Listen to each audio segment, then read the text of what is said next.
Nagdulot ng masikip na trapiko ang bomb threat sa Ateneo de Manila University sa lungsod Quezon simula kanina umaga. Ngunit inanunsyo na ng otoridad na negatibo ang nasabing bomb threat.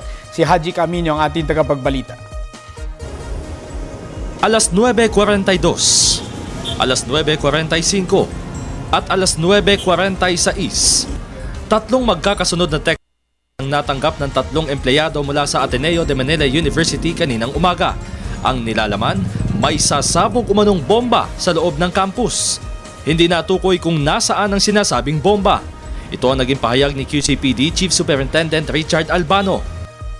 Nandito po tayo ngayon sa kahabaan ng C5 sa Katipunan Avenue. Patungo po ito ng Ateneo de Manila University kung saan nakarinig nga daw po ng bomb threat doon sa eskwelahan. Ang resulta, ito pong mga estudyanteng ito ay nag-uwian pa dahil nga sa narinig na bomb threat at ito isang malaking perwisyo hindi lamang sa mga estudyanteng ito kundi pati na rin po sa mga motorista na talaga namang pagkahaba-haba ng pila na bumabaybay po dito sa kahabaan ng C5 at ayon po sa mga motoristang nakausap natin, ilang oras na daw po silang naghihintay at talagang napakatindi na ng traffic dahil sa naturang bomb threat.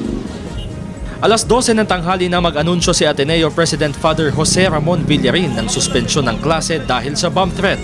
Agad na pinauwi ang walang kamalay-malay na mga estudyante kasunod ng pagresponde ng QCPD Station 9 Explosives Operatives at Bureau of Fire Protection. Sinuyod ng mga otoridad ang campus upang madetermina kung totoo nga bang may bomba. Dahil sa bomb threat, nagsikip ang trapiko sa kahabaan ng C5. Naperwisyo tuloy ang mga motorista. Nakakainit ng ulo. Pero talagang ganyan ang buhay eh. Matagal na po kayo ditong bumabiyahe? I mean, naghihintay? Naghihintay pala? Naghihintay. Naku, mula pa rin sa Marikina, mahaba na traffic papunta rito. Ikinwento naman ng ilan sa mga nakausap naming mag-aaral ang nangyari matapos ang anunsyo na suspendido na ang klase. We went to an evacuation place and then we moved to other places until we were there in the assembly area and then went home. We heard a bomb threat. What did you do after? Our teachers told us to bring as much as we can and go down to the open courts, and our fetchers would fetch us then. Mahigpit ang seguridad na ipinatupad sa loob at sa labas ng campus.